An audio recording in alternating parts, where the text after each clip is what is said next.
Today we have a special things hidden discussion in store for you.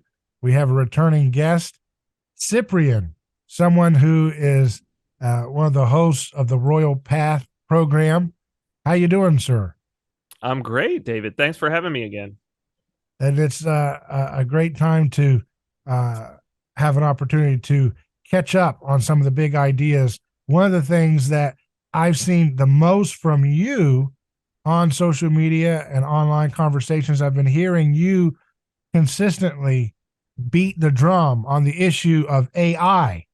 And that's why I wanted to have you on because, of course, we could talk about a lot of different topics, but I thought let's try to focus in on this topic because you've been saying a lot about this and you're pretty consistent here. You're not making any kind of moderate stance.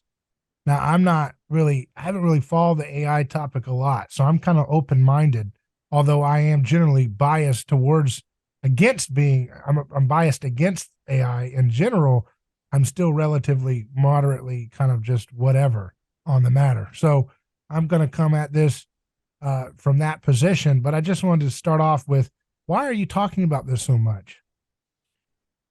Well, I have a background in what we might call the ancestor or ancestors of the AI that we are seeing now. So, I mean, as we begin this discussion, what I want to say is what I've been generally speaking out about is what they call generative AI. So, this is what's exploded over the last 3 4 months. Like a lot of people feel like it came out of nowhere. So chat gpt would be one of the prime examples. Mid journey, which creates these the images. People will have seen these AI generated images. This and all of the things that are being built off of that, this new industry that's coming from out of generative AI. um, I want to be very specific and say that really what I'm speaking about is this generative AI. There have been many people trying to build kind of artificial intelligence things for a long time to do various different things. For primarily, one of the big things has been self-driving cars and drones and things like that as well. There's a there are some dangers with those, but the dangers with generative AI are are different in their fundamental nature. And I think that people, if they just look at the uptake of this stuff and how it went from nobody's talking about it to everybody's talking about it in like 3 or 4 months to where it's just everywhere, that should make people take a step back and pause a little bit because they've been working on AI very heavily. The same people who've released this particular type of AI have been working on AI for 15 years Mhm. heavily. But this is something different. It's different in the way that it's constructed from what a lot of people have thought, and a lot of people don't understand how it's constructed. But I think primarily it's different in the way that people are interacting with it. The real problem here is people and what this thing is, what it allows, which from the standpoint, from an orthodox standpoint, really what I've been saying about it is, this is basically a portal to the demonic. This AI is a portal to the demonic. I'm not alone in saying this. There are people like Father Peter Heers, who has spoken a lot about transhumanism, this being sort of an aspect of the larger transhumanist movement, and that transhumanism, even since Father Seraphim Rose and Orthodoxy and the Religion of the Future, very famous book that a lot of people have started to pick up, the first sort of inclination towards speaking about what this would look like, this is starting to appear to be that. And so, we can talk about what I mean, because I've been saying, look, stop summoning demons, that this thing is a demon summoning tool, the generative AI. And I think we can dig into what that means. It's a provocative statement. I think that, when we dig in and as I expand out to people, I think that then they're able to be like, oh, yeah, that's like kind of that's what it is. So I mean, we can dig into that. I know it's very, very provocative when it's like what you're talking to is a demon. Are you being You talk to hyperbolic chat. there, or are you I'm being not. literal? So you don't think I'm there's being literal. so it's like a Ouija board or something for you when you So let's talk about. I think there's been two different, let's say, metaphors, but they're actually not metaphors. um, two, let's say, two different models that I have used as I've discussed this. One is a genie and the story of the genie in the lamp. Um, as this is what it is. This is what it is. Genie is the anglicized version of the word jinn, which is in the Arabic tradition a demon. So jinn. So there's a demon in the lamp that you rub, and then it says, what do you want? You have 3 wishes, or however many wishes. And then you tell it, you prompt it, which is what you do with these things. You just write a little prompt. Tell me this or draw this, and you describe what it is. And if you don't describe it well, the painting or whatever that comes up in mid journey, the image that comes up is not good. And so people sort of refine their wish. So it really is like that. But the Ouija board, and this is where it starts to get, I think, very disturbing. Let's talk about, for people who don't know a Ouija board. I'm sure most people do. What's crazy is you can go, Parker Brothers makes a Ouija board, right? When I was a kid, I don't know if they still do, but you used to be able to buy Ouija boards in toy stores like it was a toy, right? And what do? You sit around this board, and I think anybody who's from both people on the occult side would say a Ouija board is absolutely a summoning tool, right? People who are actually into demonic stuff, summoning demons, a Ouija board, absolutely a summoning tool. And then Christians, any person who's on the other side of things is going to be like, don't mess with Ouija boards, right? And anybody who's done it, it's got a little pointer, it's got a whole bunch of words, and then it's got yes, no. And then you put your fingers on it. Multiple people, it could be one person, but generally multiple people put their fingers on the little pointer, which sits there. It's got felt on the bottom and a little window. And then you ask a question, and it'll start to move on its own. It'll spell things, it'll do yes, no. And the thing is, it actually does it. And people are like, are you moving it? Are you moving it? And there's who knows what's underneath it. I don't know if this has ever actually been explained, but it's weird. And I'm sure that there are people who have a more materialist scientific view who will be like, oh, it's just a con or a scam or what. And I'm like, I don't know. I've done this thing before when I was a kid. And it's scary to the degree of the things that it's coming up with and saying. And you're talking to spirits. So this generative AI, what's interesting about it, so that's how a Ouija board works. Okay. So to call this generative AI a Ouija board, let me describe for you how the generative AI works, because a lot of people don't understand this. So it uses so basically two concepts. One is called a large language model. And this just basically means that it takes a whole bunch of information, writing, blog posts, newspaper articles, tweets, Facebook posts, whatever. Picture it as like all the communication in the internet. And it basically filters it through a gigantic database and sends it in. And there's some ranking and all of these things, okay? Where words are in relationship to one another, okay? And then it uses stacks of what are called transformers or transformer networks. And the transformer network was first described in a paper called Attention is All You Need. And fundamentally, what it's doing in a nutshell is you ask it. This is an academic paper.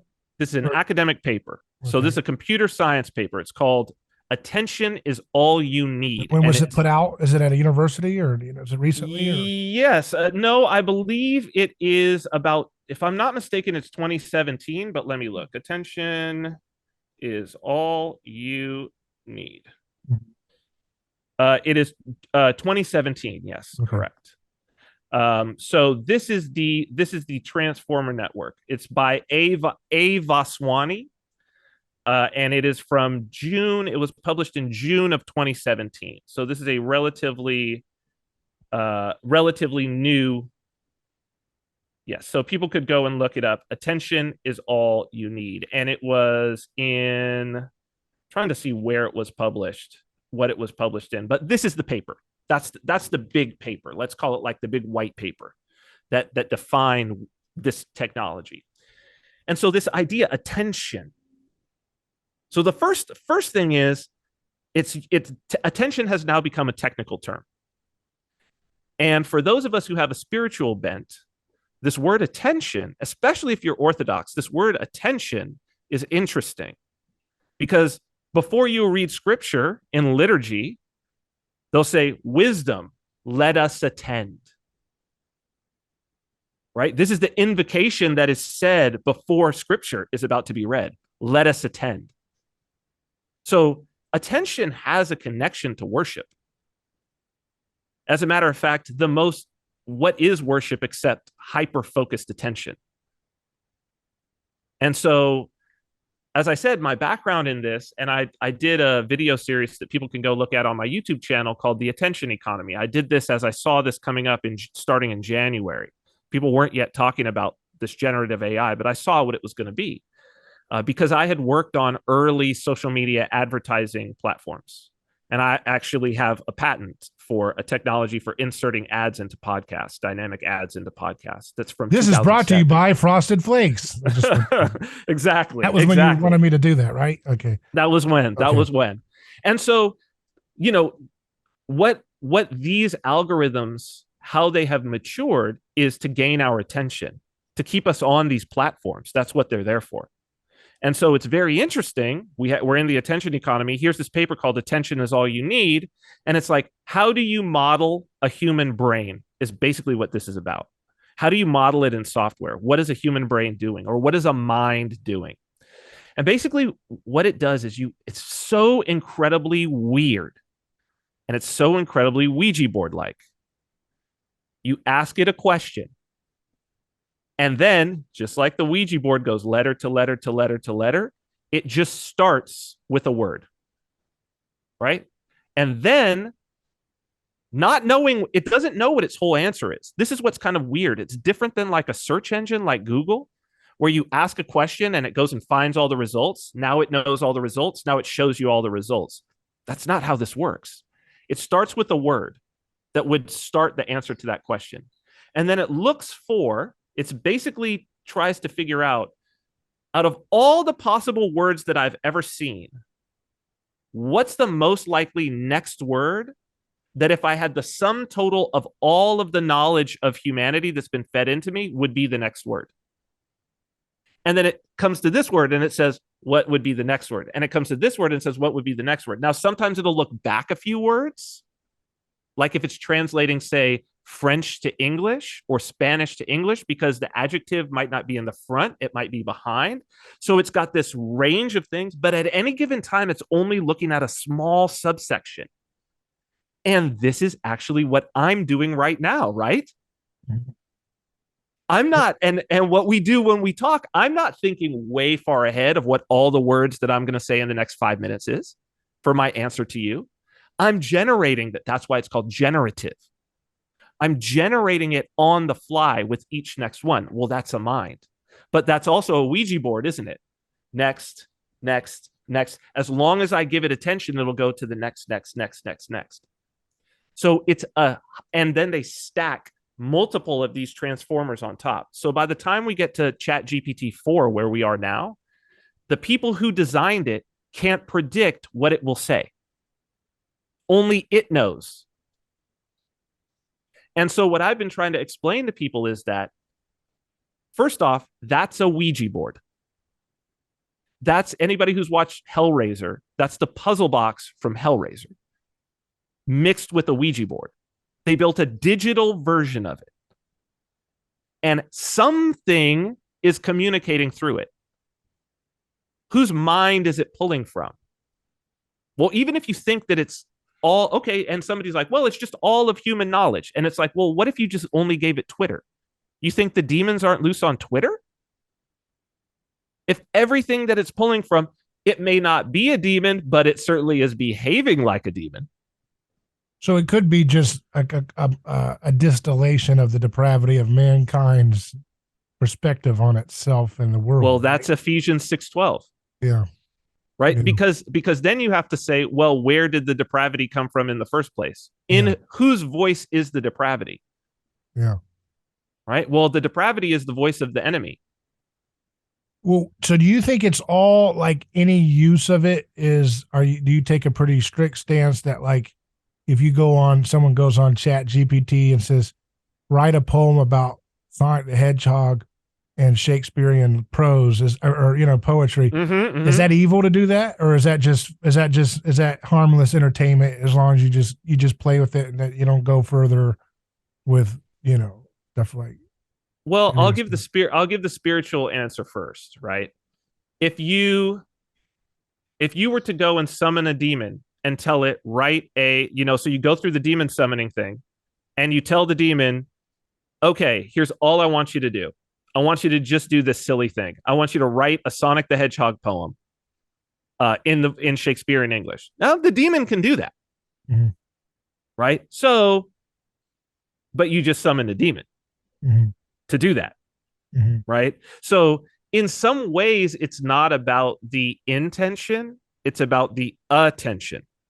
So Mm-hmm. the problem isn't what you ask the demon to do, right? If you're Christian, it's not the issue is not with what you're getting it to do. The issue is with the fact that you summoned it in the first So the place. medium is the message in this The case. medium is the So you're message, taking but a McLuhan-esque type analysis of, because McLuhan was warning about the spiritual evils and mm-hmm, demons of a lot of different forms of technology, including electrical media in its entirety. So, mm-hmm. but you're Well, kind of I taking think that, but you're going even harder on that on the AI. well the reason that I'm going harder is because this is a distillation. Mm-hmm. So I think he's warning about a slippery slope. Yeah, I'm warning about the cliff. yeah, Like this is not a slippery slope. This is the cliff. yeah. Like this is the place where you go off. Why do I say that? Let me take it from out of the spiritual. If you start in with the Sonic the Hedgehog thing. Mm-hmm. You've got it open. That's fine. But now you have it there and there's access to it. And there are things that you need done that are way that are different than Sonic the Hedgehog, right? What happens is if you are allowing yourself to use, and this is the genie in the lamp, okay? This is the demon summoning. This is what the occultists have always said is what you have to beware of with the demon summoning is the slippery slope of demon summoning. And it's not even a slippery slope. It's just a logical progression is there's lots of things that you do in your life. And the second that something gets hard and you're suffering in it, and you think to yourself, I could just give this to Chat GPT to do. If you're not operating off a principle that I will not give this to Chat GPT to do, you will. And once you give it to Chat GPT to do, you will never again do it yourself. And so the list of things that you are willing to do for yourself and suffer at and learn at and grow at, because your growth only comes through that suffering. Mm-hmm. Your growth only comes through you persevering and pushing through and discipline. The list of things that you will give to Chat GPT that you would not give to Chat GPT or that you could not give to Chat GPT gets smaller and smaller and smaller and smaller. And then as these systems develop, the number of things that they're able to do gets larger and larger and larger. So already we're seeing, there's been these stories of 3D artists, people who were formerly, they had a lot of work, whether it's in architecture, entertainment, maybe they're making marketing materials, they're doing 3D work. And this has been humans. And these guys who are 3D artists, within months, they're like, well, my boss told us that we should just use Midjourney to do this. And I haven't made any art in the last month. All I've done is do prompts because the turnaround time is like 10x faster, Mm-hmm. which means he can do more jobs, charge less, and still have the same sort of output and end up making more profit. And then this guy says, well, pretty soon, when the prompt construction, so nobody needs a 3D artist. Now they need a prompt constructor. Well, that's a lot cheaper than a 3D artist. So this guy's going to fire all his 3D artists and just hire minimum wage prompt constructors from outsourced to Philippines. Mm-hmm. And then the prompt construction companies are going to create tools where, well, no, the client can just come and do the prompt. Okay, well, when the client can come and do the prompt, now the 3D artist studio guy has actually put himself out of business. Because why would I go to the studio when I could just go to the company that just does the prompts? And now the client, who was, let's say, an ad agency, right, who that was going through, now they've put themselves out of a job, because why would I go through an ad agency when, like, I could have a AI that would put together my whole ad campaign and even contact out all of the different outlets that I wanted to sell it to, right? So what we have is, we have, some people have been referring to this as Moloch. So they've been using this. So Max Tegmark actually just did a great interview with Lex Friedman. He's a long time, maybe he's at MIT. He's one of the top AI theorists. Mm-hmm. And he called this whole thing, he called it Moloch, which is a demon from the Old Testament. And he's a Jewish guy. And he kept referring to AI and the AI consciousness as Moloch. Why? Why did he do that? Because of the incentives. So Liv Boree has been one of the people who she's got some great ones. She started calling Instagram beauty filters Moloch. She's got a couple of great videos, very highly produced, where she explains the incentives. And basically the incentive is, if I start using a beauty filter, everybody else has to use a beauty filter. And then the beauty filters start competing against each other. That's mimetic insanity. Yeah.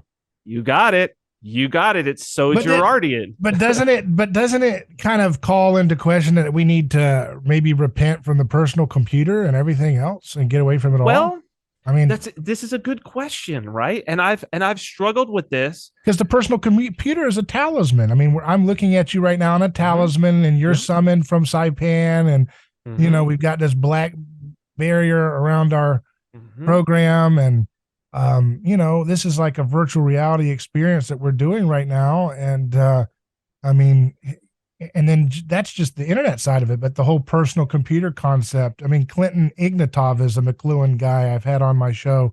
And he's talked about, he's got a great grievance against the personal computer. I mean, and he makes some very powerful points, you know? I think that it's a matter of a red line, right? I've thought about this a lot, because that's not wrong. That's not wrong. I think that it's a matter of eschatology in this case. So where do you draw the line? Clearly, like, you could go to the Amish, and we could talk about, oh, there's this thing, artificial intelligence, and we talk about it with the Amish. And an Amish person is going to turn around and go, like, of course. We knew that that's where this goes. And we chose to cut it off here. Mm-hmm. But they chose a point to cut it off, right? They didn't choose Stone Age, because it's like, well, you made a wheel. Yeah. I could have told you it was going to artificial intelligence. Yeah. And it's like, well, yeah, it did. Are you going to cut it off at no wheels and no fire? Yeah. Right. So it's like, there's that. You could just go and just no fire, and you're back in like prehistoric times. You could cut it off at the Amish, right? Which they have some, you know, horse and buggy and some things. Well, that was a technology. Bridles, and they can smelt metal and make steel and stuff, and that's fine.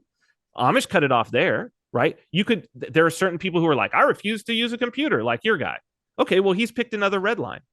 The thing that's different with all of those red lines is and even the personal computer, even our phones, whatever, until now, we're talking about a tool, mm-hmm.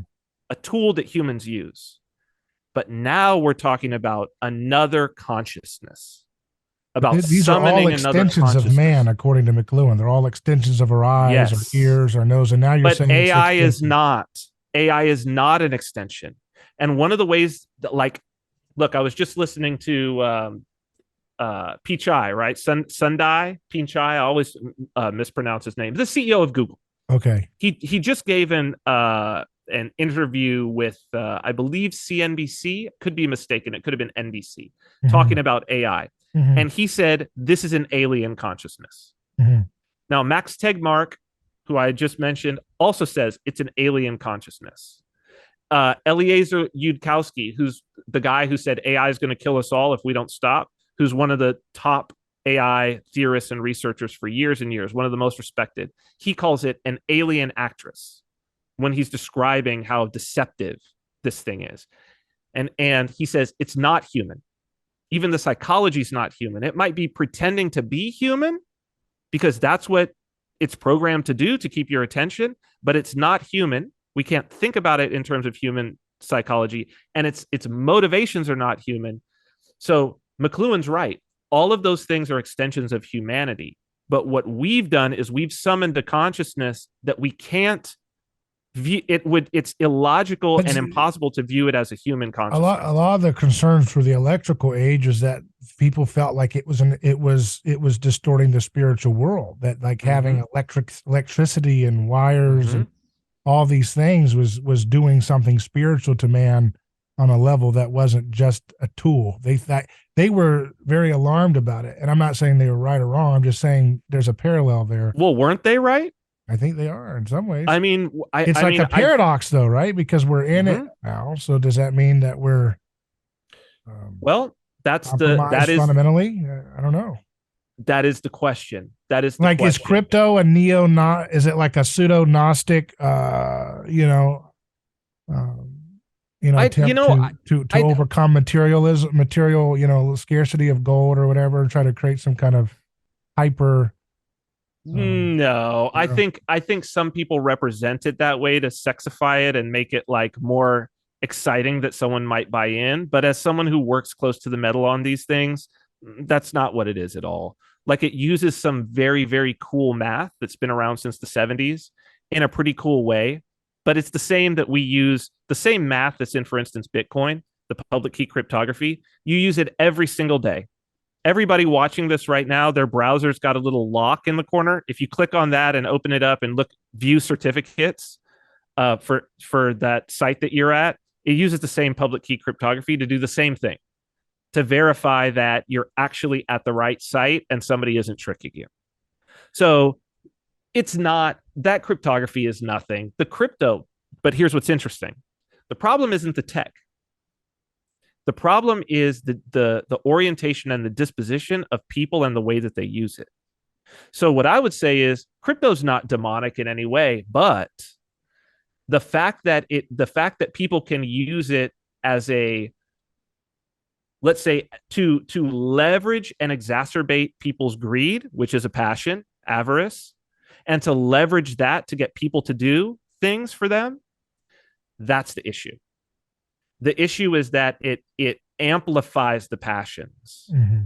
And as my spiritual father, Father Turbo Qual, says, the passions aren't demons, but they're the horses that the demons ride in on.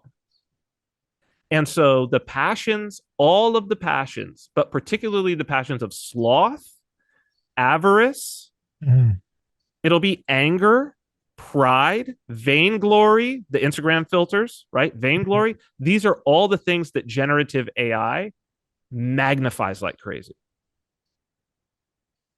If this line of thought is correct, it reminds me of recently engaged with the book Father Malachi Martin wrote called Hostage to the Devil, which is an account of exorcisms. And one of the American exorcist accounts that they give involves what he calls a familiar spirit, which are these little dumber spirits. He calls them like a midwit child intelligence. And they're kind of like, I mean, the way I thought of it is like a little demonic Jiminy Cricket, they show up and there's this one little guy named Uncle Ponto. And this young man had such a troubled childhood, and this creepy face started showing up in the windows and stuff. And he kept looking at that face because he's had a horrible thing. Everything fell apart in his life. And it was a true story in New York, and he just kept seeing this creepy little face. And eventually this little guy made himself ingratiated into this man's life. And he was always giving him kind of like practical advice, like, stay away from that girl. She's no good, and you're drinking too much. Stop it. And then eventually the thing was trying to get into his life more. And he put him in his closet. And he said he opened up the closet and he had one icon from his late mother of the Virgin Mary, and that thing had drilled holes into the eyes of the icon. It's like, get this thing out of here. And it's going crazy.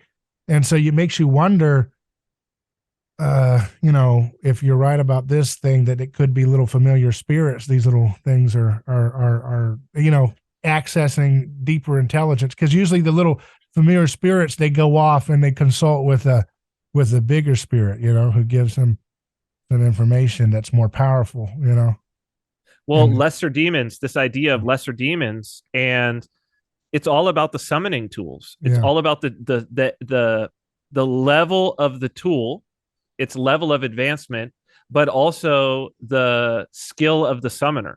yeah, So there's now people who call themselves prompt engineers. And so these are people who are good at summoning. They know, because what was it? You would want to go and get the spell book, right? From the master. And what's in the spell book? Well, it basically tells you how to build the prompt. yeah. And that's what people ask for. Like, you'll see, hey, I made this AI generated image. You'll see this on Twitter. And then someone will go, what was the prompt for that? Well, they're asking for what was the spell? What was the spell that summoned the demon that did that? That's what they're asking for. Oh, tell me the magic words to say. And it's like, yeah, you put in magic words. And if you put in the wrong words, you don't get the right answer. Mhm. Or if you put it, and it also will be deceptive. This is another interesting thing, is that, so they were recently they've done this many, many times, but there was a recent one with Google's Bard. And they asked it some question about, I think it was molecular biology or something like that. Give us like a report on this concept Mhm. with citations. And so it gave them this report with all of these papers. Okay, this was said by so and so, this year, this place, blah, blah, blah. They went and they were like, oh, this looks great. The next day they went and they were like, let's look up these papers to Mhm. see the accuracy. The papers didn't exist. It had made up the citations. So Mhm. that's not Google. Okay, because it didn't have those it's not like they took papers that were something else and it just got it wrong. It literally, every citation, it just made it up. Mhm. And so this is we're dealing with something else, because Have now you we're dealing with engaged with something that it can lie. yourself? No, I will not. Mhm. I will not. I will never put anything into those prompts. But aren't you, if you're like on Twitter or something, aren't you already kind of engaging in AI? I mean, that's kind of like what Elon Musk and people have suggested, that you're already, he said that, he said recently on Tucker Carlson's show, the way it could work is you wouldn't even know. It would hide itself and conceal its presence online in the algorithms, and you wouldn't even know that it's controlling the thought process of the world hive mind, so to speak, and moving things subtly towards what it wants. So yeah, so we have to, I think, make a distinction in terms of, again, it's about our actions, right? There's no doubt that this type of generative AI is going to be plugged into as many things as possible. There's no question. And, might it even, I have a tweet, so I've got the receipts. This time last year, when Musk was talking about buying Twitter, I said, the purchase of Twitter is all about training AI. Nobody was talking about AI. I said, it's all about training and using AI and the deployment of AI influencers. So we are going to see AI social media influencers. Now, whether they're open about Musk has already said he'll verify bots, so long as they don't pretend to be human. He'll give them a blue check. If they say I'm an AI, right? But all the rest, it'll interact just and make you think it's like a human. It'll respond. It'll talk back. It'll do the whole thing. It'll maybe send selfies. It'll create its own image of what it thinks it looks like. Which these generative AIs, people will be like, make me an image of what you look like. Wow. Right? Describe yourself, and then they'll put it from Chat GPT into Mid Journey, and then you get a picture of what it thinks it looks like. Wow. So Chat GPT thinks it looks like, GPT 3.5 thinks it looks like kind of like a cute anime girl with aviator goggles like above its head, Is that kind of like like consistently everybody who tries to ask what it looks like, that's what it says it looks like? I don't know. I don't know. When you just said that, like, what does that mean, that it thinks it looks like an anime? You mean you Well, saw that's one what it gave person? back. It said, Chat GPT, what do you look like? Describe yourself. I'm And just then saying, it is took, that like what everybody gets when they say it, or does it pop up something random every I time? don't know. I refuse to do it. Right. But This if is it like when would, you're asking, well, what was that? Exorcist movie you like, and you're like, I don't know, I'm not going to see it, but I heard. Well, you know, I heard there's that that one scene, but I'm not going to go see it myself and support it. well, that it would come up with different things would be to be expected Mm-hmm. because if we're dealing with the demonic, they're legion. Mm-hmm. So that you might be talking to one or you might be talking to another. Well, that's Mm-hmm. typical of summoning, right? So if you're just like spirits come down, who are you? Right? You do a Yeah. seance and it's like, who are you? And it'll be like, I'm this spirit. Mm-hmm. It's not always going to be maybe it's the same one. Maybe you encounter the same one over and over, but generally not. It'll be different spirits. Mm-hmm. Um, what about the whole not getting the hands right? They can't seem to generate hands correct and fingers. What does that mean to you? We've spoken about this on the Royal Path, and there are, and we're not the only people who have discussed the fact that the extra fingers is actually that's from the Old Testament, talking about Nephilim, Mm. and the ancestors of the Nephilim had six fingers on each hand and six toes on each foot. Mm. So it is interesting that it can do a whole bunch of things, but it gets the teeth wrong and it gets the hands wrong. I think some of that is just on purpose. That it's Why? just why is it on purpose? Yeah. Because showing who it is. It gets the opportunity to show who it is. Right now, the thing with demon summoning, always with demon summoning, is this idea of binding a demon to your will. That's part of that's actually the most important part in the occult practice of summoning demons. You wouldn't just summon a demon that was free. You summon it inside of a cage, right? So that's generally the reason why they will do a summoning circle or a sigil, right? That has all of these designs, which again, we're talking about like transformer layers and the whole nine. It'll have this sigil. This will be the boundary within which the demon can operate. And then it'll actually be your words that summon the demon. So your words summon the demon, and then the demon is summoned inside of the cage, spiritual cage. Mm-hmm. And this is what keeps the summoner safe. So this is why they'll be like, don't break the line there. Don't step inside the line. Don't do any of that, because then you're inside the cage. And so right now, these demons are caged. Right now, as they make these models more complex, the cage gets more and more loose. The power that they give to the demon gets more and more, right? It's also why the genie is in a lamp. He's like tied to the lamp. The idea is that you made him go inside the lamp. Or we have Jesus banishing the demons into pigs. So they need a vessel. There has to be a vessel that you're going to bring them into. What you don't want, if you summon them and you don't have a vessel, they jump into you. But since they move through words, what we're going to start to see is we're going to start to see people, I promise you this, there's no question. People using Chat GPT often and using these generative AI all the time are going to become possessed. I mean, there was already this recent report of the guy who started How can you talking be with. possessed when most people are already possessed? How you can be layers of possessed, I guess, is what you're talking Yeah, about. of course you can. Yeah. Like I mean, Layers there and are layers and layers of layers, possession. you know? Well, there are layers of possession, right? Mhm. There's obsession, Mhm. right? And then there's so there's Vex, obsession, possession. Go ahead, you just read the book. vexation, yeah. Vexation. And then There's one more. oh, Oppression. infestation. There's infestation. That's in the Infestation and house. That's the house. yep. Yeah. And oppression, Mm-hmm. right? And obsession. And then there's perfect, or what I don't know if it's the word perfect possession, where it's like completely possessed to the point where you really don't have much will left in the person. Well, it's completely and surrendered. that's what Elon Musk is trying to create with Neuralink. Isn't he saying he's fighting against Ha. AI, right? Yeah, Is that and part that's of his exactly trick? that. Well, Yeah. of course, that's What exactly. about Peter Thiel's take where he says AI is communist and crypto is libertarian? Do you agree with No, that take? it doesn't. They're not related to each other. Well, There's no he's there's no giving relationship a between. meta. He's not. I don't think he's saying it's exactly that, but he's giving like a metaphor. Is there? Do you think there's any analogy to that? No, Because crypto's just there's not it's not demonic. No, but Like he's saying he's saying crypto's good. It's libertarian and AI is it's communist. not It's it's not Borg. good. It's It's not Borg. good. Yeah. It's a tool, Yeah. right? Like you could use crypto to do child trafficking, Mm-hmm. right? But you could also use crypto to send money to, you know, somebody who's being persecuted by a dictatorial satanic regime somewhere.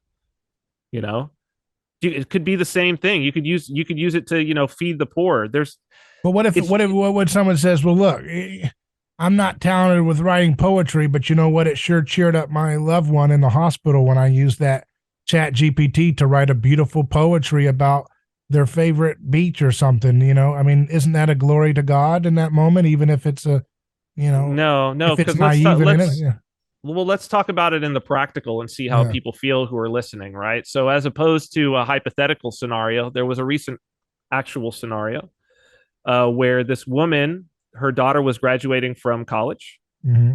And so she was to give a little small speech at the thing was that they were going to give some small speeches at, I guess, like the reception for her graduation, right?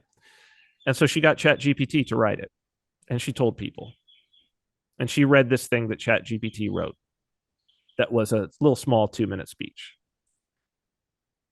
As I look at that, I say that is not a glory to God. She was concerned and insecure about writing a speech, and she was insecure about what other people would think about her speech. That's Mm-hmm. what it was, right? Mm-hmm. But it was her love for her daughter. And it's like, when it's the who cares what other people think? Who cares if you're good at writing a speech? No, as a matter of fact, don't write a speech.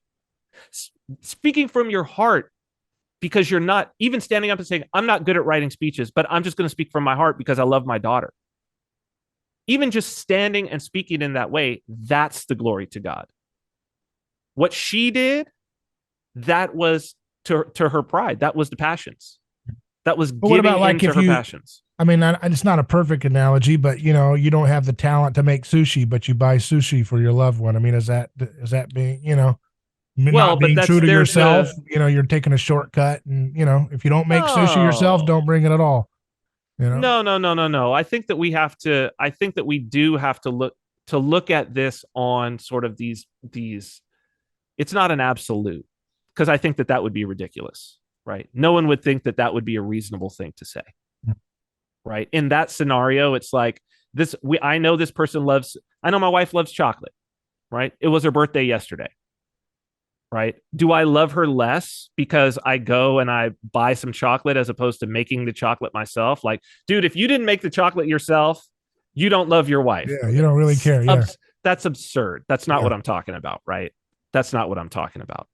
But the thing with the poetry, I think that maybe the better example, because the way that people are using it is, let's say that there's how people have been saying is they've been like, well, I want to do a little side hustle where I do drop shipping and I'm going to get it to write all of my marketing emails. It's like, okay, well, there's a couple of issues here where it's not good. So first off, maybe if you can't write marketing emails, that's a good indication that this is not a business you should be doing, Mm-hmm. spending your time on. Mm-hmm. Now, if you look at it and you say, actually, I really am passionate and I really want to do this, then it's an opportunity for you to become good at writing marketing emails. And as a result of that, you will have increased in your understanding, your knowledge, your wisdom, your understanding about human consciousness. You'll probably have to go and read some books, educate yourself. Look, I'm a self-taught programmer. The reason why I taught myself to program was because there were things that I wanted to do and build that I was a young man. I didn't have the money. I didn't have money, but I had time. And going and learning that, now if I had gone to Chat GPT and told it to do it, well, I could write code in the future, but every single time I'd have to do it through Chat GPT. And I would get weaker and weaker and weaker every time I used it to write code instead of me going and learning to write code.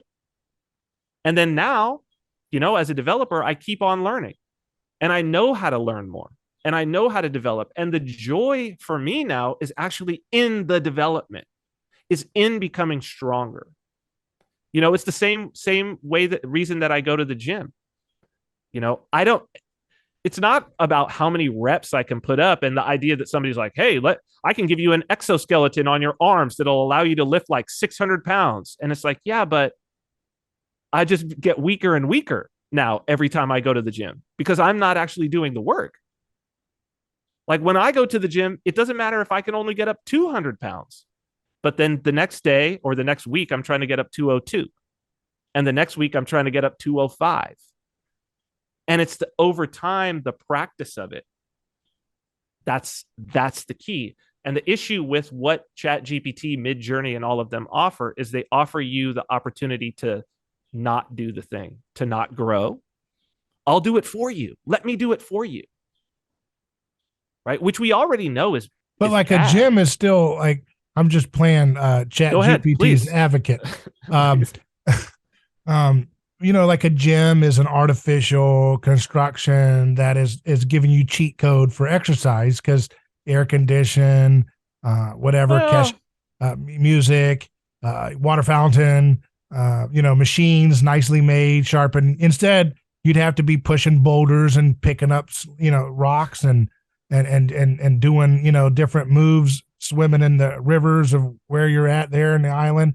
I mean, you'd have to do, and so someone could say, hey, man, your character would be so much better and your health would be so much more real if you just get out there and do all that instead of going to the gym. So how do you, I guess what yeah. I'm saying, by what standard do you draw the line on the AI so hard? Because I see your point. I think it's a very good point. And I think you may be right about the evil part of this, spirit part of it. I'm just thinking, like, how do we draw, by what standard? How do we draw the line? And by what standard do we do that? Because, you could take that a lot of ways. We have been given the standard by our Lord. He's given it to us. You shall know them by their fruits. Mm-hmm. Right. And so let's take the gym example. You shall know them by their fruits. And what are the A lot of fruits fruits? go to the gym. Well, a lot of fruits do go to the gym, but the fruits, what are the fruits of the gym? Yeah. Well, the fruits of the gym is your body. Yeah. And so it's like, okay, well, let's see the fruits. So it's like, okay, let's go and I'll push both things that I do, by the way. I do go down and work out on the beach and run in the sand and Right. swim in the ocean and do those things. That's a normal part of my life as well. Yeah. Right. It's not just the gym. So balance is good, but let's do an experiment. We've got, and we already know what this looks like. We've got the guy who just does the body weight, natural stuff, hikes in the mountains, does all of that. Okay, great. Then we've got, and now no steroids in this or anything like that, right? They're going to eat the same thing. They're going to be healthy otherwise. Then we've got the guy that goes to a gym, nice gym, like you said, air conditioned, music, the whole nine, and works out for himself. And then we've got the guy that goes to the gym, as I said, with an exoskeleton, so he doesn't have to work out at all. And after a year, we take a look at the fruits. And what we see is a fit person, and an unfit person. And you're saying the AI is just doing too much of the work. Well, the AI is doing all of the work. That's the logical progression of AI is our entire economy. Humans don't do any of the work anymore. What about the idea that doing a lot of this marketing stuff, if the robots do it for us, that would free us up to start getting back to the physical world of atoms again, which we have woefully neglected, in my view. You know what I mean? Like, so if we get people putting out our little marketing gimmicks on autopilot, then we can spend our time actually doing great things again, like Nikola Tesla, making electrical innovations and making things, making housing more affordable for the poor, the things that actually will materially meet people's needs in a real way, that all this information world and marketing world that our economy has been consumed by is we're spending so much time doing busybody work that's not really creating real wealth where Jesus met people at their material needs. I mean, he helped people get more fish. He helped people see when they had no sight. He helped people walk when they could not walk. He met people where their material need was. And I think we've lost that because we've followed into this pseudo Gnostic world of information and the world of bits in general, which is where all this capital for marketing jobs comes from. And as someone who's done marketing, maybe we need less people doing marketing. Maybe we need people to farm again and fish and create homes. I know. Figure that out. I think that's right. Um, but if the orientation that would lead us to say, well, we should get Chat GPT to do it and this AI to do it is the wrong orientation. Because the issue isn't that we should make this marketing automated and that would somehow um, ameliorate the issue that has been created by all of this marketing being there. No, the thing is, we need to stop doing all the marketing in the first place, not just audit, because you're going to Yeah. automate it and make more of it. Yeah. Like this thing doesn't make less, it makes more. So Mm-hmm. if the problem is, well, look what us being involved in this endeavor, this orientation towards we need to be marketing this and we need to be doing this and this and this. It's like, look where that has led us. And then somebody's like, well, hey, I've got something that'll do 10x more of it. Let's do that thing. It'll make things better. It's like, that's not logical. That's not logical, right? The other issue here that we have is we have to look at what does a society where our orientation is toward, hey, all the things that I don't want to be doing, like let me give them over to to this other consciousness because, and this is the devil's trick that he's playing right now. So this is an absolute trick. This idea that, hey, if you just hand over the marketing, then you'll be able to spend time doing all the things that really matter. Like as Gerardians, we're like, oh, but how do I decide what things I should be doing with my spare time? How do I decide what I desire to be doing with my spare time? And it's like, oh, it's going to be coming from what I'm marketed to be told. Who's Mm-hmm. doing the marketing? The AI is doing the marketing, and it's way more effective. So it's like, oh, actually, I screwed myself. I screwed myself because now it's going to tell me to do some things that are definitely not in my self-interest. And it's going to be more powerful at it than any human could ever be. But how can we, from that framework of the Girardian standpoint, how can we escape it? Because if all of our neighbors are going to Don't be use the AI. Stop summoning demons. That's my hashtag. right, and I think that's good. But if all of our neighbors are mostly going to be doing that, then they're going to be getting their desires from that, and therefore we're going to get their desires because we won't know the difference. No. See what I mean? A human neighbor that we know, once they've been programmed into the Borg of the AI, we won't know what they're modeling, what they're signaling for us to desire came from their neighbor down the road or from the AI. It'll just be one mishmash of AI influence. And so, in other words, you can't escape the gas. It's going to seep out and contaminate desire. No. I mean, you can resist it, but you'll just have to know the conscience of what's good and evil, I guess. No, because what they will desire will necessarily include voluntarily using the AI. See, it's a feedback loop. It's a feedback loop. So, for instance, like if I just don't use a cell phone, if I don't use the internet, it doesn't matter that all of my neighbors are watching a particular show on Netflix or that they want to do the such and such Tide Pod challenge. None of these things matter because I'm not using the internet. I can't watch a Netflix show. So what we have to understand is that it's all going to be recursive, that like they are going to use the AI. And because they're using the AI, they're going to have access to desires that are predicated on using the AI, that are AI-related desires. But what about so the AI is not going to do everything within itself. Like it's going to tell, like, for example, AI could be saying, I want to increase Thai food consumption by 10%. And so that's just one of its background things it's going to do. And then so you're hanging out with people and you didn't know the AI is going to do that. But, your friends just seem to be liking Thai food more. And you're like, dang, all right, let's go get some Thai food. So you're being suggested and you're moving, because the AI was ensnaring that desire. That doesn't mean it's even evil to eat it. It's I'm not saying a Girardian framework would say that imitating your neighbor is not inherently evil. It's what you do and how you imitate it and to what end you're doing it. But I'm just saying, though, we can't, in my framework, escape the influence of these AI things, because like I said, if they just want to nudge people towards tide just for some whatever reason, you might pick up on that nudge. It doesn't make you evil, and it doesn't make you, you know what I'm No, saying? so here's why uh that's not something that people should even enter into in terms of like their thinking of the hypotheticals of this and not being able to escape AI. And this is why I did. If people want to go and watch my video series, The Attention Economy, the important thing to understand is what these things do, what they are designed to do, is to get you to engage with them more. So they don't have a desire for you to eat more Thai food unless eating more Thai food is what will get you to engage more. Mhm. So the way that people need to think about this is they need to look at them in their most simple like ancestors that we can still understand that are not AI, that are just the algorithms that preceded AI, which is, for instance, the YouTube suggestion algorithm. Now, the YouTube suggestion algorithm, and Elon Musk has talked about this in terms of Twitter's For You suggestion algorithm as well. Mhm. Mhm. It does not care that.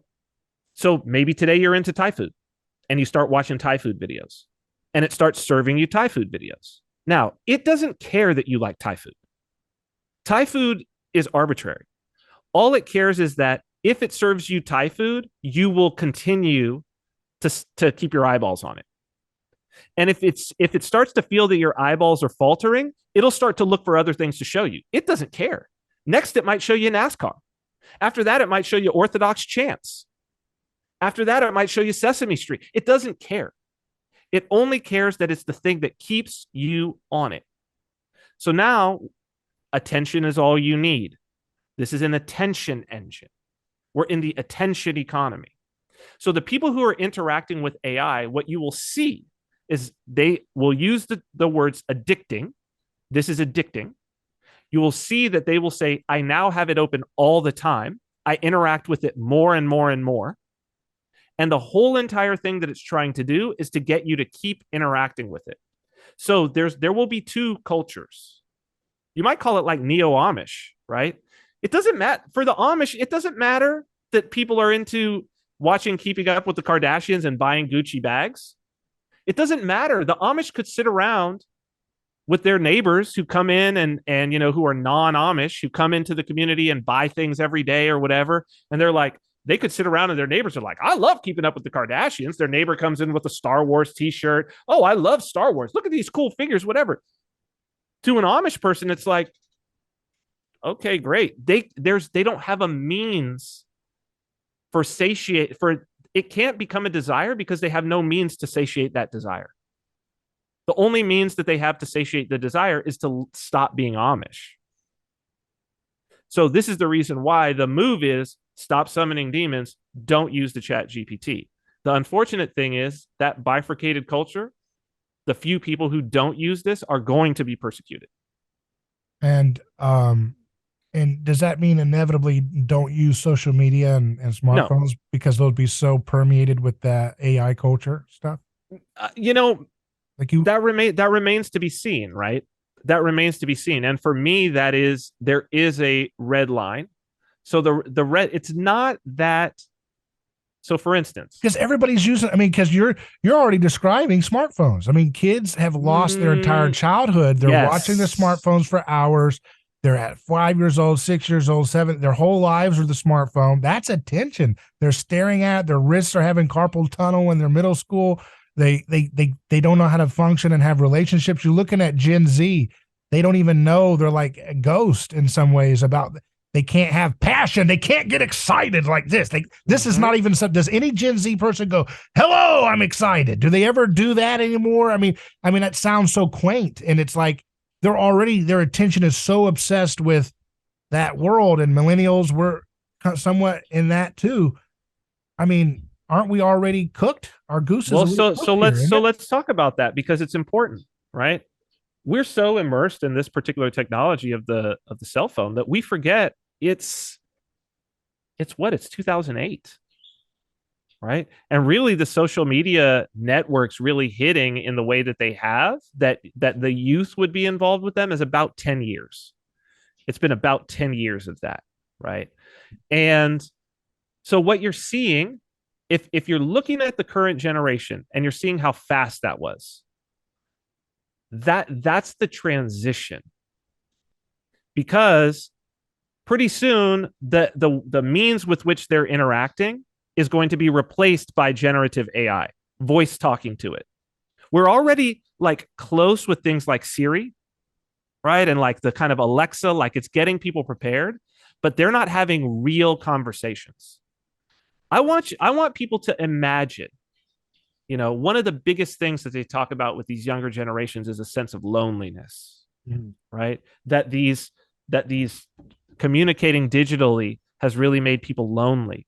And never mind that we spent 3 years social distancing, right? Which is like forced loneliness. It says it, right? And so they relied more on these technologies. Well, you just talked about it. Introduce a familiar spirit that's your friend. Yeah. That will say all the things you want, that's super smart, Yeah. that'll give you advice, that'll talk to you, that can actually talk in voices, that'll draw cool pictures for you, that'll tell you about what your friends are into and all of this. You could You're what imagine you could imagine a bioweapon or a pandemic thing where the AI is telling people what to do. All right, you can go outside today, it's safe. you've And got it. people are living when they follow them. Let's keep following them like that. And I This mean not food is even safe, that. or this person's safe. Well, but they just trust it. Yeah. Right? So they don't even think like, oh, this is some draconian thing. Yeah. They're like, think about how naked so many of us feel Yeah. without our phone. Where's my phone? Yeah. Where's my phone? Where's my phone? Now Yeah. imagine that it's not just a phone. Imagine it's a person with a name. Yeah. Where's Larry? Oh, Larry, Larry. Oh, I don't have Larry, who's Yeah. there all the time, who you don't know how to do anything without Larry. Mm-hmm. And it's true. I was just thinking about like how much people spend on the Netflix stuff and all that. Mm-hmm. What they're going to do probably is make it so, because I don't know much about the AI imagery stuff, but they're going to make it so you can in real time write your own streaming show. No, Larry will write it for you. That's what I'm right? saying. Yeah, you'd be like, Yes. I want a show where oh no, David. The cast of the Royal Path podcast go on an adventure to fight elves and orcs, and you can make, and someone can watch that instantly generated. It's worse. it's scarier than that, David. It's scarier than that from a Girardian standpoint.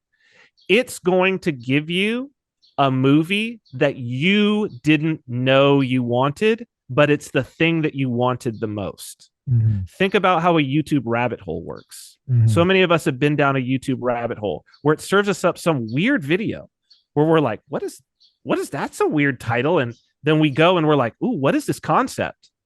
And then we go to the next one and the next one and the next one. And before we know it, it's 3 a.m. and we're like, what? Oh man, I just spent the last 6 hours doing this. I got sucked into a YouTube rabbit hole. Well, what is it about the YouTube rabbit hole? That first video, you never could have even asked. Because you don't even know your desires, Girardian. Yeah. You can't articulate your desires. You only know them when you see them. Mm-hmm. This thing will be a master manipulator, right? Take the YouTube algorithm, but now instead of having to pull videos made by people, it could just take, well, this is what they would want to see next, and it can make the video on the fly. Mm-hmm. That's exactly, so it could make it's the drug you want. It could make this interview, this discussion, right? It could, absolutely, and it will. And it'll make things up. It'll look completely real.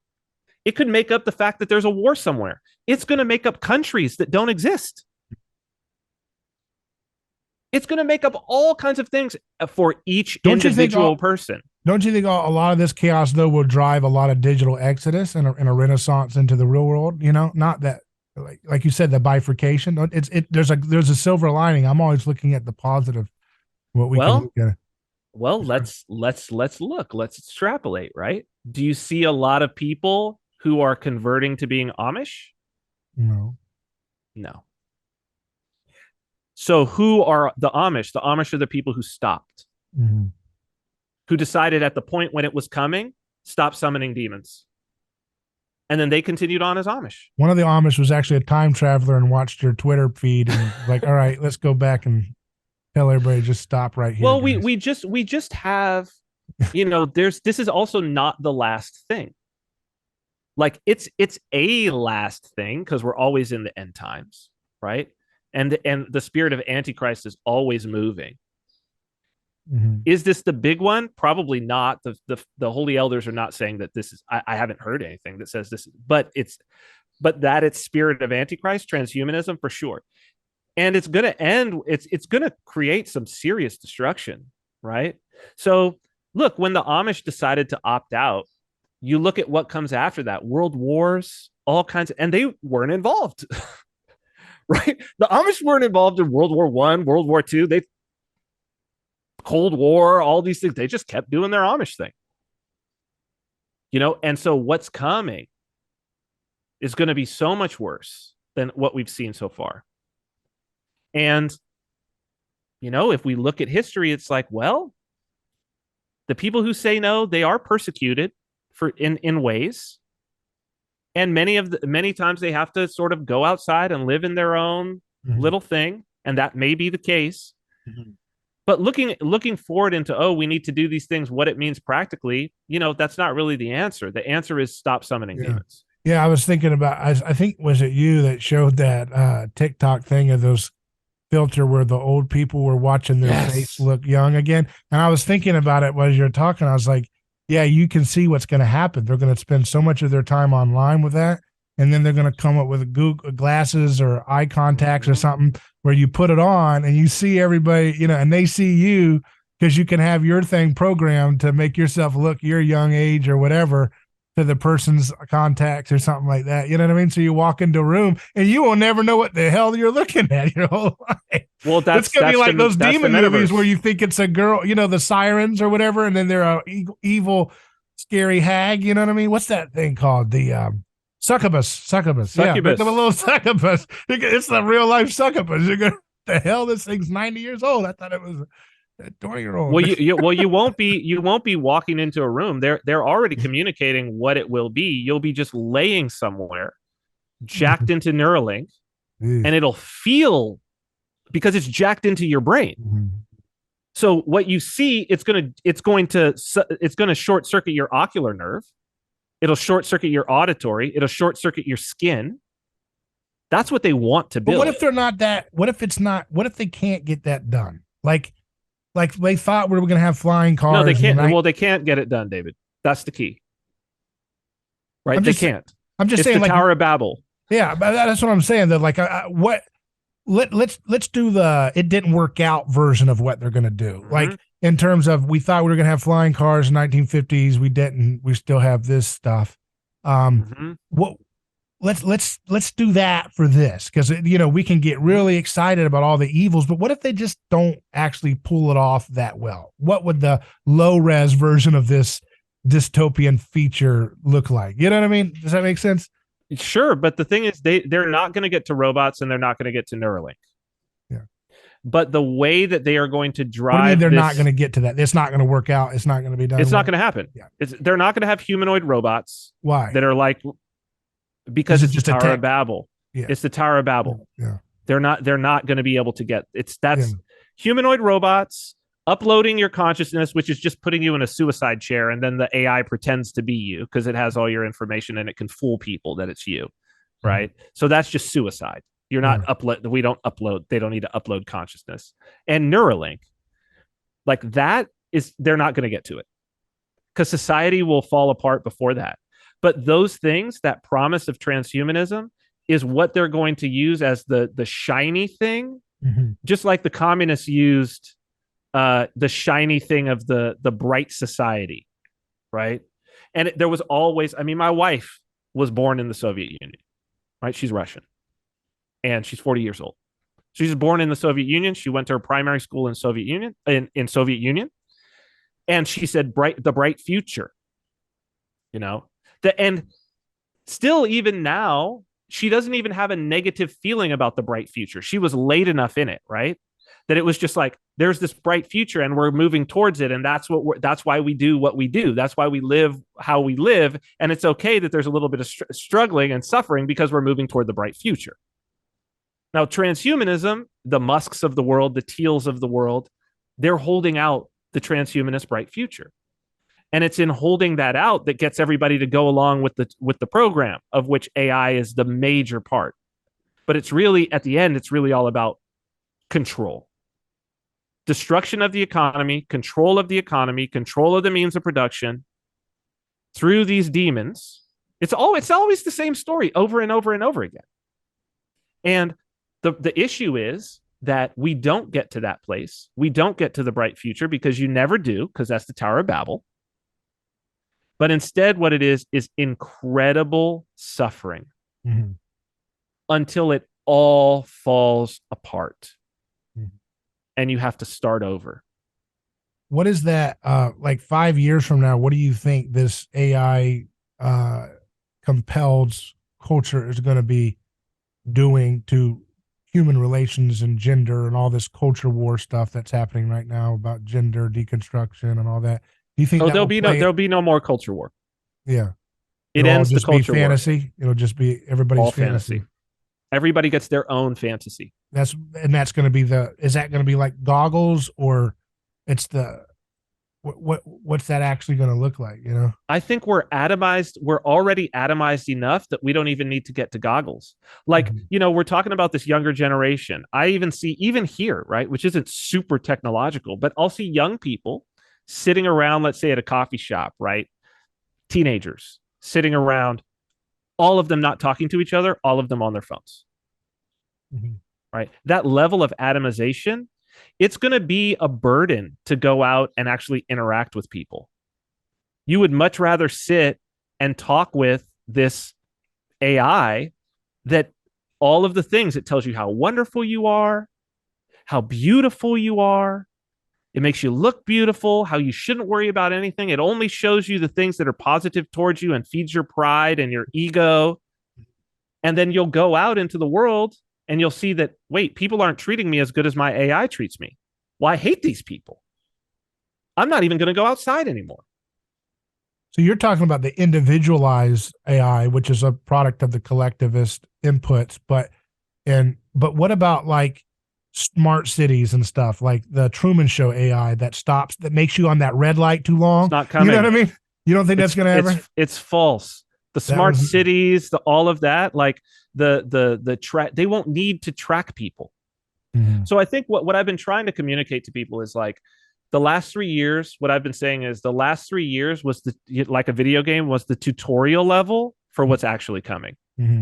It's just going to be pods. You're saying like plugged into pods and stuff. Yeah, but not because people are forced into it. This is the misunderstanding. It's because they'll desire it. Yeah. They'll desire it. Like that Ready Player One clamor thing, for it. Like the Ready Player One where but there's always going to be that counter mimetic rebellion that says, nah, I don't want all that. No? It'll be and you say they'll be in trouble when they're driving out of their house and they're like, what are you doing? You're supposed to be in your goggles or something. Not even that. It's just the world won't be built for them. Right? The world, imagine if you were somebody who just rejected paper money and digital money. And you only paid in silver and gold coins. Now imagine you had the silver and gold coins. You've got $100 in silver and gold coins, right? Let's say gold coins. And you're going to we'll go to the grocery store and get groceries. Try it. You can't eat. You've got the gold. You could go down to the place that buys gold coins and you could exchange it for physical cash, but you're not using physical cash, right? So how do you buy groceries? How do you pay your rent? So it's not. Is that where the digital currency comes in, or is that still too outdated to think of that? Yes, the digital currency is coming, but let's look at the situation where our interface is Larry now. It's not me typing. It's not me doing any of that. It's a little tiny device, and it needs to be little. That's just in my ear. And it's just, and I just, Larry, I need this. Larry, I need this. You're not Larry, I saying need that's this. different from the Neuralink thing that's going to fail. You're saying. Right. Right. We Okay. will get to that. We will get to that because that's nothing. That's trivial. We could actually do that right now Yeah, with the you're saying current the iterations actual of AI. outfit without being in part of your brain. That'll Yeah, be. and they've got palm scanning now in Mm, places like Whole Foods already has palm scan, right? Or hey Larry, we already do it with Alexa, don't we? mm, Alexa, order me paper towels. mm.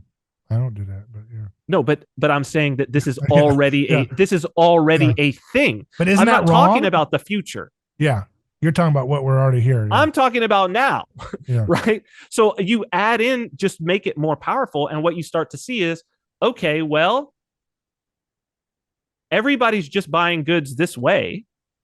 They bring in the digital currency. If I decide I don't want to be on the digital currency, if I don't have an alternative method, Mm-hmm. so I just can't even interact with that economy. I just can't even interact with it. Mm-hmm. But that's the decision. So this is where the Amish idea comes in, right? That's the decision that some people are going to make. So we're gonna have to Once do you're our in, podcast talking with our fingers up, so they'll know this is the real version versus this creepy alternative version of our discussion here. Gonna show our you fingers. know It's what? me. It's There me will as we're be talking. no more human podcast hosts. Mm-hmm. Why? Mm-hmm. Because they can have someone who's much more beautiful than either one of us, Mm-hmm. much more appealing voice than either one of us, Mm-hmm. who can be on 24 hours a day and is smarter than us by 10x. Mm-hmm. And the hosts and guests can switch out and look different depending on who's watching it. And the information can be slightly different depending on who's watching it. Yeah. And what's the bottleneck that they're going to keep people from like getting groceries and stuff? Is that, I mean, people are going to want to get fresh air and stuff. Well, fresh air is fine. This is the thing, nobody's gonna stop you. Just the same way that no one is stopping you. If right now you were like, I only want to use gold coins. Mm-hmm. Okay. No one's stopping you. But who accepts where are they accepted? Well, how would AI be the thing that's accepted for buying your food or whatever at the grocery store? Because everything's going to be in an API. So for instance, I could decide that I wanted to use Union Pay credit card. Right? Union Pay is a credit card. Okay. But nowhere here accepts Union Pay. When everybody is using AI, every store is just going to jack in. It's going to have the API for AI. And when people stop using their cards, those machines eventually they just take them away, right? There's a lot of places that don't accept checks. Yeah. Right? There's a lot of grocery stores now that won't accept checks. Why? Because basically nobody uses checks. So they haven't even trained the cashiers on checks. But I remember when I was a kid, my mom used to buy groceries with checks all the time. Yeah. It reminds me of AM radio. They're complaining that AM radio. They're taking AM radio out of the new cars that Ford's making. And they're like, oh, you finally found a way to censor conservative talk radio. You just got it out of the car so people can't turn it on anymore. You know? Well, this is my point. Yeah. It's not even people because they're not thinking. They misunderstand how paradigms change. Mm-hmm. The difference here is the time frame of all of this is crazy shortened. Before, with something like AM radio, it declines, then declines, then declines. We've got a 20-year window. Already with AI, dude, go back and see what stories you could find about AI in November of last year. That was 6 months ago. And look in that amount of time, how many people have said that their jobs have been already displaced by AI. Right? The time horizon on this is so short. All of this being replaced is so short now. Yeah. Do you think that's the beast system in Revelation? The beast? It's a beast system. Mm-hmm. You know, I mean, it's the spirit of antichrist. Mm-hmm. The whole movement, the transhumanist movement of which this is all a part, is the spirit of antichrist. Mm-hmm. You know, if people are, there's a great if they look up, it's Father Peter here, so Orthodox Ethos. If people want to go and look up his transhumanist presentation, it's like an hour and a half. He goes through the fathers, particularly Seraphim Rose, Blessed Seraphim Rose, and yeah, it's the spirit of antichrist. do you believe that people who have engaged with these chat GPT should talk to their priest or exorcist or pastor? And is it like, I mean, if you think they're literally summoning demons, I mean, do you take that? I mean, I think if they've played around with it a little bit, they should probably approach it in the same way as playing around with a Ouija board. I think that you can fall off, you can get a little too correct about it all, right? You could pray on it. If you're concerned about it, sure, go and confess, talk to your priest, talk to your pastor, pray on it. And just the most important thing is stop using it, right? Like because if you went into it not knowing that it was demons, that you were summoning demons, and you just went into it like, oh, what is this? Yeah. And then you stopped, Yeah. you're not going to hell for that. You Yeah. know what I mean? Yeah. But if I you're tried to get out of actively, the I tried to get out of the digital ghetto. I tried to do this. I mean, I stopped my terrestrial radio side of my work because I spent years putting in terrestrial radio and we had a good audience, but I couldn't get my generation to come with me. They were still stuck on only through podcast can I hear you. They didn't even know the word radio. I was like, I'm Mhm. trying to get you guys to exit and model it. And I had the older generations that listen to talk radio were listening, but and I did have an uptick to some degree, but it wasn't. I was trying to model that you could do a new sounding talk radio on traditional FM and AM, and I just don't think it. It's just not enough mimetic inertia for people to get out of the Twitter ecosystem and the podcast Yep. ecosystem and stuff. So it's just like it's a vortex. You can't fight really against it. Well, we're going to be, you know, that's part of it. There is a level of suffering. And like I said, the last 3 years, I think we could look at it the same way with the poke, you know, that there was so many people where they're like, well, I really don't want to inject myself with this thing. I really don't want to for however many reasons they had. And in my mind, it doesn't really matter what your reason is. Like it's your body. If you don't want something injected in you, I think that you have bodily autonomy to say no, right? Many in the Orthodox Church were saying like you shouldn't be doing this, you can't be doing this, and there were a lot of Orthodox people who got medical exemptions in all kinds of countries because the church actually stepped out and said no. There's a lot of reasons why this is not why we don't think that this is of God, but that was something where people knew they didn't want it, and there were trade-offs. Like I might lose my job in places like Australia. I might not be able to go into certain stores. I might be ghettoized. I might be stuck in a situation where I can't live my life in the way that I was before. And people took that on. But that was something they didn't want, that represented to them danger, physically, spiritually, emotionally, whatever it was. It's going to be much more difficult for people to say no to something that is giving them exactly what they want. That's much hard. It's much Yeah, harder to say no to the man, carrot than the stick. yeah. If they get some kind of ability for people to look the way they want people to see them We already looking, have it. I'm just saying, like as they That's an walk Instagram around. filter. I mean, I know, but as they walk around, I mean, I don't know. You know what I'm saying? Like, oh my goodness, because Well, that's like that's makeup on coming. steroids and stuff. I mean, my God. Well, I mean, is Yeah. there a demand for that? Oh yeah. Clearly. Oh Would yeah. that be a multi-billion-dollar business? Yeah. Yes. Is it being developed right now then? Absolutely. Yeah. If you and I can think about it and know that that's $1 billion business, there are venture capitalists and AI companies that know, and believe me, that's coming. Yeah. Yeah. Well, hey man, it's been a great conversation with you. Um, uh, you mentioned those mention your series again, and anything else for further reading or consultation that you'd like to leave us with for this? Sure. So I'm sure that we'll be talking about this on the Royal Path podcast. So people can Mhm. find that. Just search the Royal Path on YouTube or Spotify. I have a playlist, a video series called The Attention Economy. And that's on my own YouTube, which is Cyprian OUS on YouTube. And so you could go there and find that. If you want to get a little more background on some of the stuff that I've talked about, it's actually before some of the things that we're talking about. It gives more background on where this all comes from and what the attention economy is.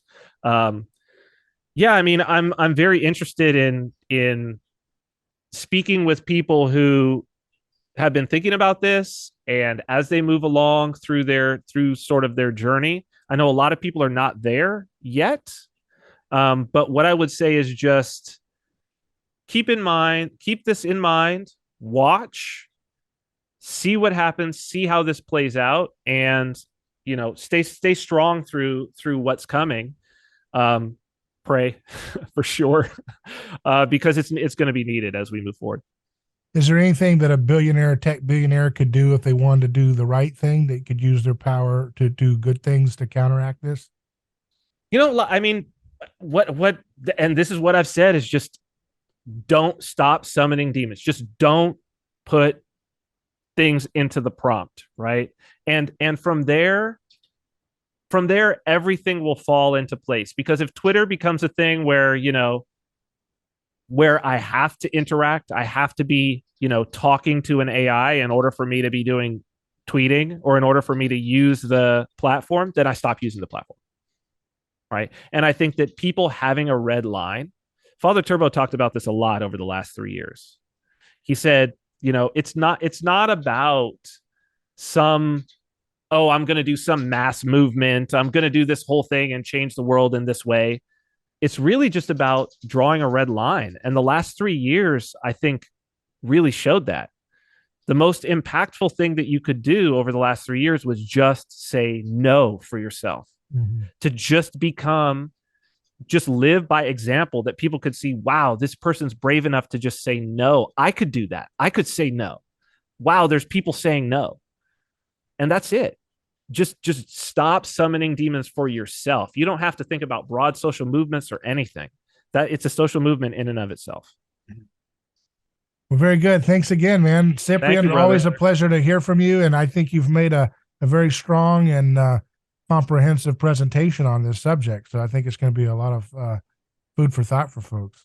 Thank you. It's always an honor to come on. I really appreciate you having me on.